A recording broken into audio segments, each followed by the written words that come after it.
Hey, hey, what's up, Spin Cobra? See you guys out there with the Mesa PD earlier, an MCW Joker.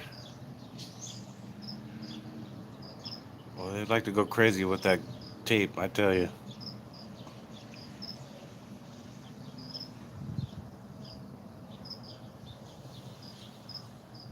Hey, Joe and Misty, eat your broccoli and McDonald. Welcome, guys.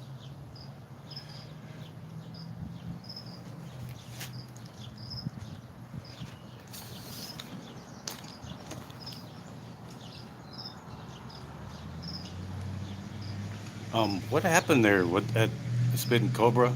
Did they find a kid sitting, a baby in the car?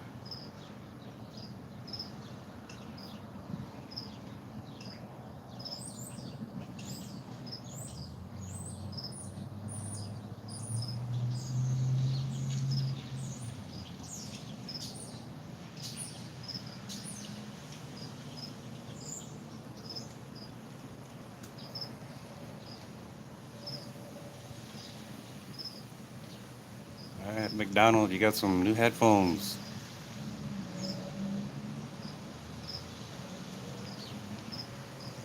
Oh, okay.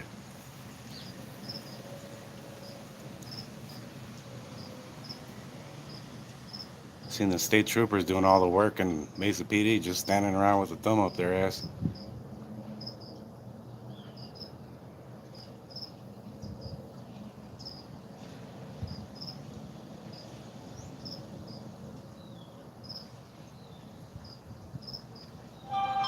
All work, no play. What's up, bro? Welcome in.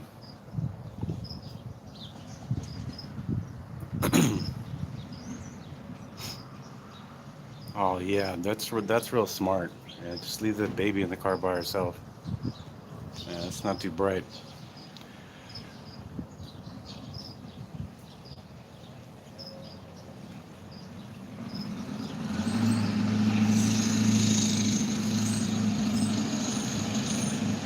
Hey, I love broccoli. Broccoli's good.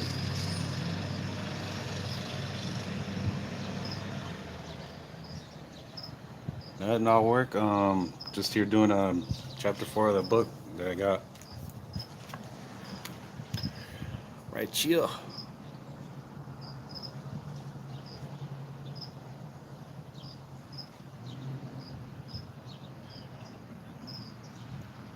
McDonald. It was on a Spin Cover's live stream about like a half an hour ago.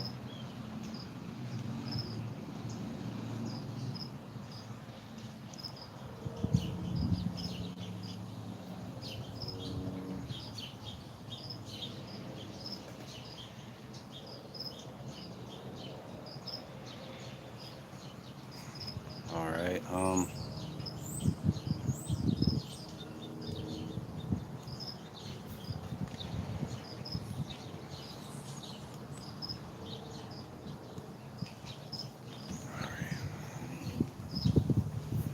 I guess we'll go ahead and get started. Got enough people in chat. We can go ahead, hit that like button, guys. Appreciate it. It's chapter 4, Portal of the Chiricahuas, and the title of chapter 4 is Portal. Portal existed because shade and water in the broad mouth of Cave Creek Canyon made a welcoming resting place between the rodeo and booming paradise, especially for weary travelers on the rocking stage. Ed Epley sold whiskey from a barrel to the men and let teams water free at the spring.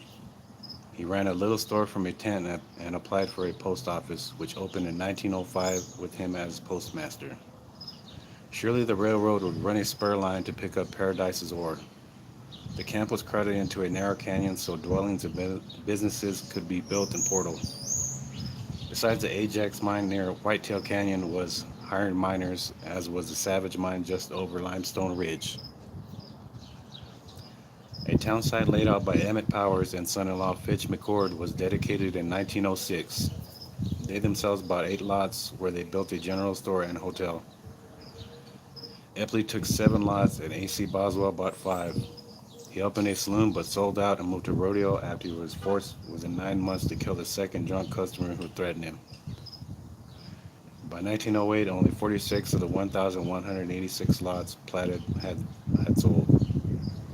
Why pay for a town lot when a person could settle on any unclaimed land and homestead, as both McCord and Powers did?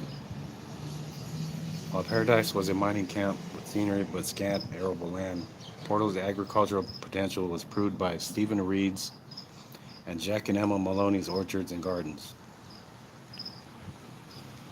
Most settlers I always lose my spot.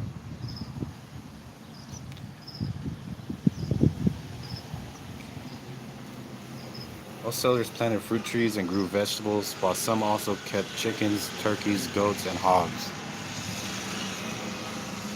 Woodcutters' camps hauled logs to sawmills and sold fuel for households and powering engines. Thousands of fence posts and innumerable cords of wood were sent by rail to Douglas. The eagerly awaited railroad was never built, no bonanza was found. After Paradise's brief glory days, it dwindled, while Porto slowly grew. Abandoned mine shafts inhabited by only barn owls and bats scar the mountains, but the true treasure is Cave Creek Canyon itself, which draws nature lovers from around the world.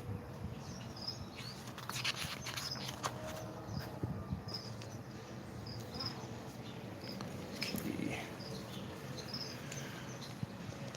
The first white man in the region known by name, Albert Fink, stands near his Silver Creek camp in this 1910 photograph. Rumored to be of a noble German family who sent him money until World War I, Fink operated a brewery and set up a military post to protect government surveyors, later working at Gallyville and Paradise. He died in the Douglas Hospital in 1916.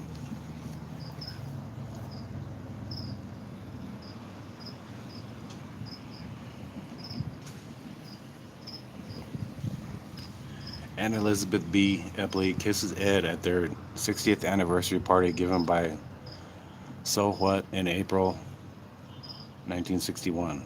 Ed had gone back to Texas to marry his sweetheart and then brought her to Paradise. As they reached the big sycamores along the creek, Bee thought it was so beautiful that she hoped to live the rest of her life. Ed's Virtue Mine was about a mile northwest of his store and post office.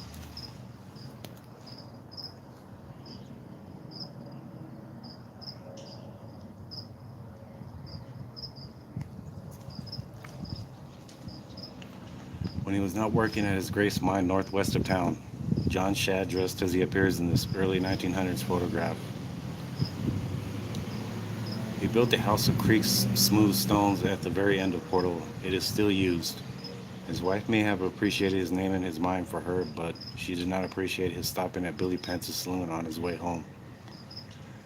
That habit ended when the saloon mysteriously burned down. Mysteriously burned down, I mean, put two and two together on that one. But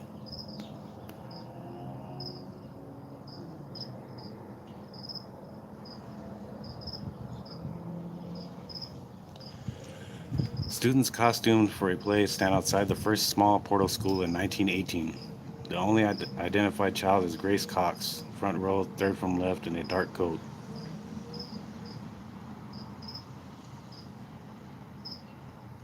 She had been ill but made a great effort to join her friends who wanted her to be in the photograph. The school opened in 1909 with 39 registered pupils, and teacher Ola Chenoff, martyr, was paid $75 monthly.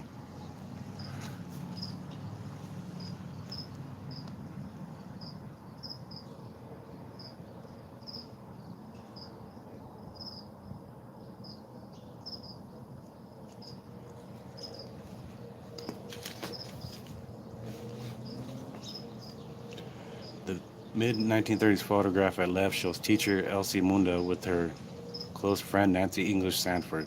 The children of civilian conservation corps and National Forest Service families added to those from Paradise, necessitating the construction of a larger adobe building known as the Big Room next to the small existing Portal school called the Little Room, which was attended by the younger students in the 1938 photograph below. From left to right, our first row, Melvina Salon, Geneva Hughes, Mary Dominguez, Audrey Morrow, and Jean Lynch. Second row, Virginia Alvarado, Nancy Cox, Barbara Peg, Elsie Munda, the teacher, Betty Jo Walker, and Pete Dominguez.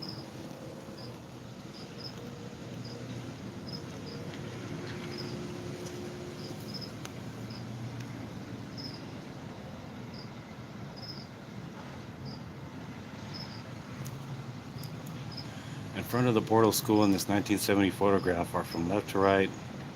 First row, Clarissa Somoza behind flagpole, Christine Somoza and Jimmy Hicks. Second row, Rachel Terrazas, Patsy Somoza, Lucia Dominguez, Dolores Terrazas, Luby Dominguez, Michael Richards, Eddie Rivers, Stephen Dominguez. Ooh, damn. Quite a few there. Cruzy Lopez, Judy Richards, Max Rothpletz, Mary Somoza, and Frankie Terrazas.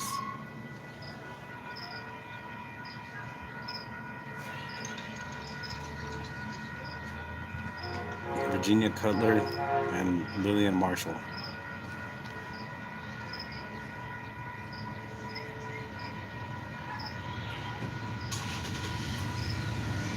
Break time, guys. We got a train.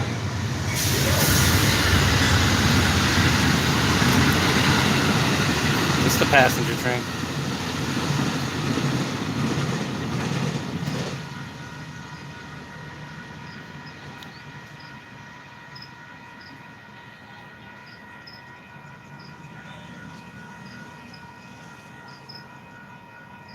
Hey, Mama Gnome, Matthew King, welcome in.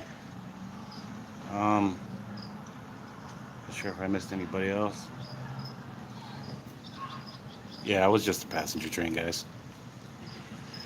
Seated on the steps of the big room in this 1968 photograph are from left to right Michael Richards, Max Rothpletz, Lupe Dominguez, Eddie Rivers, Mary Somoza, Lucia Dominguez, Larry Richards, Patsy Somoza, Sheila Rivers, and Sally Rivers. Sheila Clark was in the last 8th grade graduation in 1971. The school merged with San Simon in 1973.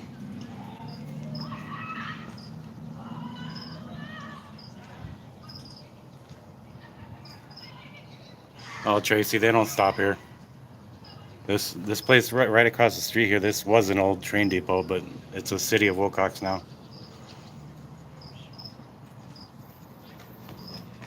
The the closest spot where they would stop that passenger train would be Benson. I know they have one there.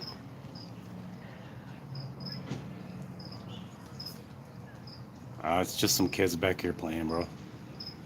Ryan and KS.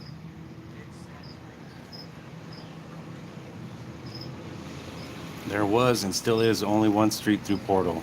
This 1920s photograph shows a sign used to lure tourists in as the road narrows close to Ann Rosh's store post office. The sign vanished long ago, but the building has been a law office and a lodging and is now a business office.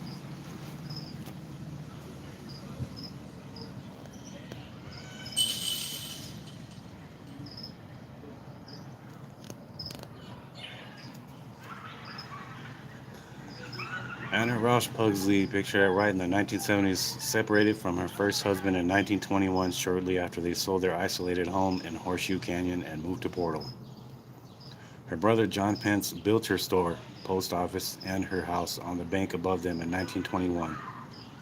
Dr. W.C. Pugsley, assigned to give medical care to civilian conservation corpsmen near Portal, married Anna in the early 1930s. Below in this 1970s photograph, Dr. Pugsley's site sits in his 1930 Ford Model A coupe beside the house he built up Canyon after he retired from delivering fresh meat to customers. He still gave free doctoring. Years later, his wife said when she married the 15 years younger doctor, she thought he could take care of her, but he went and got old on me.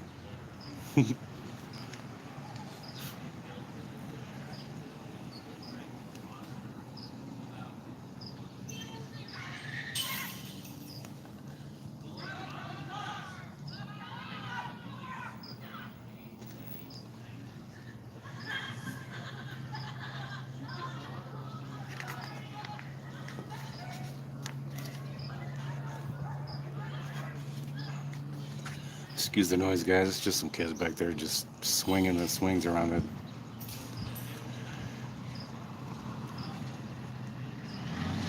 Sister-in-law Charlotte and Francis Bagwell, shown in 1970s photograph above, re- remained close after Francis and Philip Bagwell divorced. Frances kept the Valley View Ranch, acquired in 1957, but taught school to support her four children. A gifted artist, photographer, musician.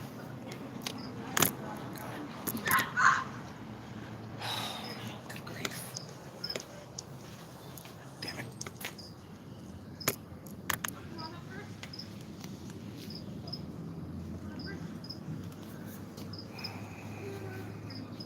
Gifted artist, photographer, musician, and poet.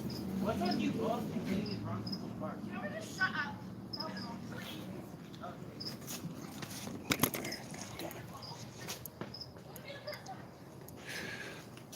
Alright, guys, I just switch spots here. Oh, fuck. Alright. Dr. Pugsley loved to sing. Charlotte and Ed Bagwell moved near the aging Pugsleys to help them, and Frances often visited with their children who loved Lady Anne and Pug. On February 14, 1975, at the ranch, one daughter, Myrtle, who would have distinguished career in juvenile justice, helps her husband, Charles Red Young, cut their wedding cake. She's radiant in grandmother Myrtle Bell Ferguson's 1910 gown.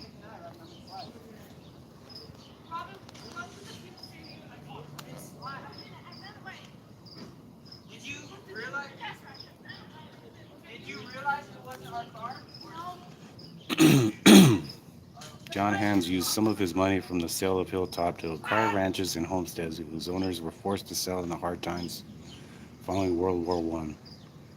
He took over James Ray's Oasis Orchard in 1927, moved there, and named it Desperation Ranch.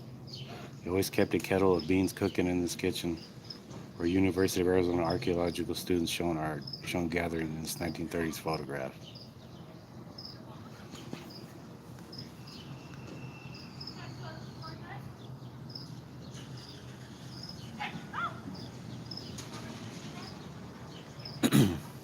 Gathered outside the Portal School teacherage are, from left to right, Bill Sanders, Joe Jones, and Ben Sanders. Willie Mae Sanders, Lula Walker, Agnes Andrus, Mabel Jones, Andrew Andrus, Carmen Walters, Nancy English Sanford, and Roland Walters.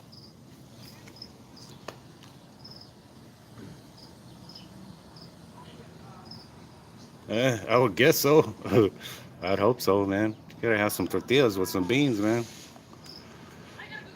I guess you just ate it like that. Hey, 8 on 1. Thank you for jumping in.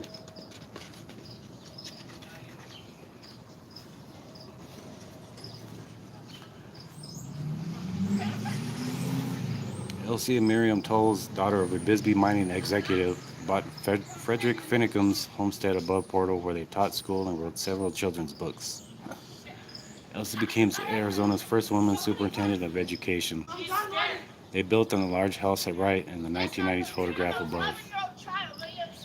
In addition, they operated a girls' boarding school in the cottage at Left, which also served as a guest house. Vladimir and Vera Nabokov stayed here in 1953 while he pursued butterflies and worked on Lolita. Neighbor Ted Troller recalls hearing Vera play the piano. Legend says they left after finding a giant rattlesnake on their doorstep. Dr. Ralph Willie looks suitably Western in the 1961 photograph below. A year after hearing his wife bought the place, he brought fresh ideas and new energy to the Douglas Hospital.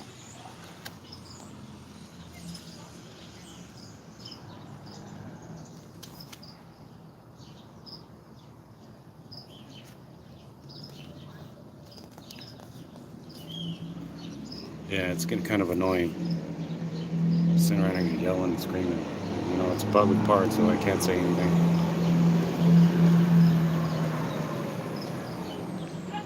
Patrick Pat Willie, son of Dr. Ralph Willie, left his teaching career in Chicago to care for his widowed mother. After her death, he planted this unusual house of creek stone built into a slope. From left to right in this 1984 photograph, an architect builders Susan and David Nelson Rust Crutcher, Willie, and Loopy? Question mark. The clay floor, sealed with 3 coats of oil, took a month to dry.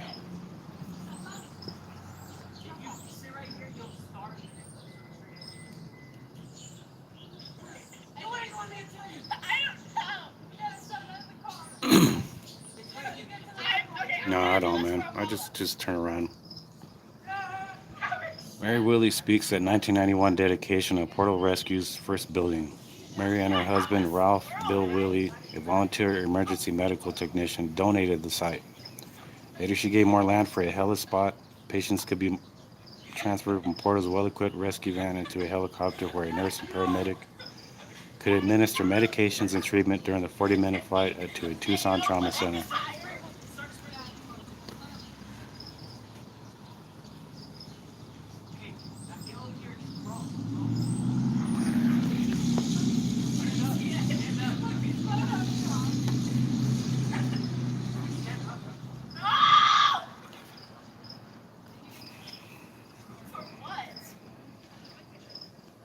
Ruth Swinford, Master of Ceremonies, gets in the spirit of So What's Gay 90s skit in this 1957 photograph. She wrote the play and designed costumes for all the performers. Ruth Newman, as an opera singer, strives for a high note in the photograph below. She ran Newman's store, but as a nurse, she took care of the sick and injured, sometimes school children, and delivered babies. The store had a beer license, a gas pump, and a bench in front for loungers. The competing Cave Creek Grocery had a bench, gas pump, and post office. Instead of making a long trip to town, even those who had vehicles usually bought supplies and groceries, including meat, from both stores and swapped news and views in the late evening when they picked up their mail.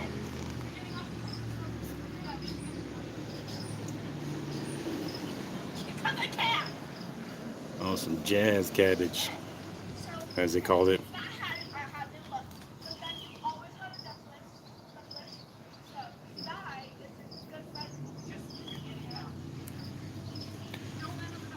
Gretchen Hayes and a Miss Fisher enjoy a 1950s So What event. Gretchen married archaeologist Alden Hayes in April 1941. With their belongings in 2 vehicles, they drove through a valley ablaze with poppies to Sierra Linda Ranch, which her parents Jane and Arthur Greenemeyer.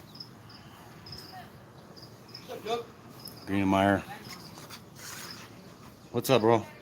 I'm doing a live stream right now. Shit. Bring the dogs to the hoop. Right on. What you looking at? I'm just live streaming this book here. Oh, are you? Yeah, for my YouTube. A large room at Newman's store had a pool table, was often used for dances, and sometimes welcomed members of So What. Dressed in 1890s clothing, the club members in this 1958 photograph are from left to right: Florin Keller, Greenemeyer, Willie Mae Sanders, and B. Epley. A 1919 visitor describes meeting such local women at a home canning demonstration she attended with the housekeeper, John Hans, by the Wee Guest Ranch.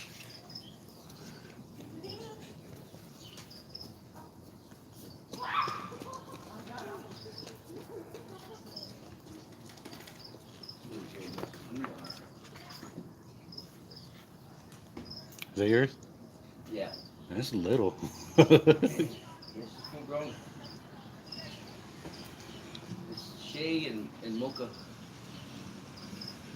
So What has doubled its membership in the last few decades, bringing fresh energy for club projects, scholarships, holiday gifts to a nursing home, and community forums, which in election years included candidates night and pros and cons of ballot propositions. Some of the ladies in this 1950 photograph grew up before women got the right to vote. Seated in front of the old Paradise Dance Hall are from left to right Willie Mae Sanders, who worked at her mother's Hilltop boarding house and buried 2 husbands before Bill Sanders won her at last. Jane Greenemeyer, who left Buffalo for the Sierra Linda Ranch. Nancy English Sanford, who nursed a young cowboy back to health and married him. Lulu Reed Walker, Stephen Reed's eldest daughter, Elizabeth B. Epley, who loved Paradise on first sight, and Gretchen Hayes, whose husband career took them away for 19 years, but returned to end her days at the Sierra Linda, and her son Mark Hayes.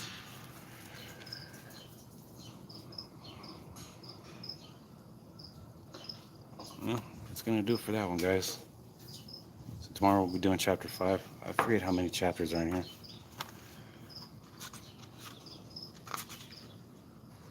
There's 7. We got 7 chapters, so we'll be on chapter 5 tomorrow. And continue mañana.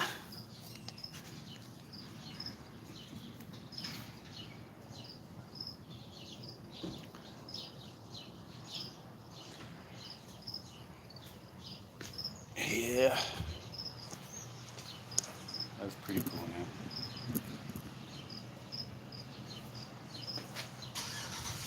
I talked to that dude Bisbee today. He does his Bisbee fucking YouTube. Yeah. Said to tell you hello. Oh, okay. Yeah, he's pretty cool, man. I like him, man. He's all right. Yeah. He was over there protesting the 419 fucking bill for the cops Yeah. getting bigger pensions.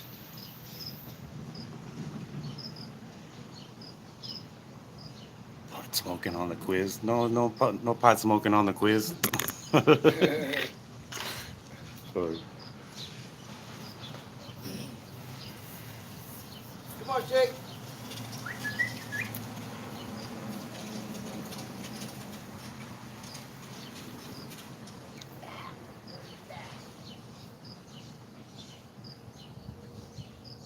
Hey, good to see you, man.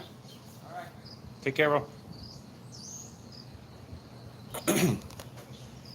Yeah, man. He's a nice guy. He's from around here. One of the locals. But yeah, they took off, yeah. But yeah, I'm gonna go ahead and shut it off, guys. We'll continue chapter 5 tomorrow, which will be rescued forest and its creatures. Yeah, there's some small doggies there. Yeah. But I appreciate all of you guys coming in. If you guys haven't hit that like button, please make sure you do before I cut the live stream.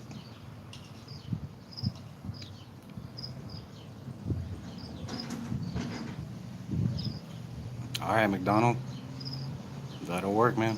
As long as you get to watch it. All right, guys, this is Jose G. We're here at the Historic Railroad Park here in Wilcox, Arizona, guys. I'll see you guys mañana, same time. Peace.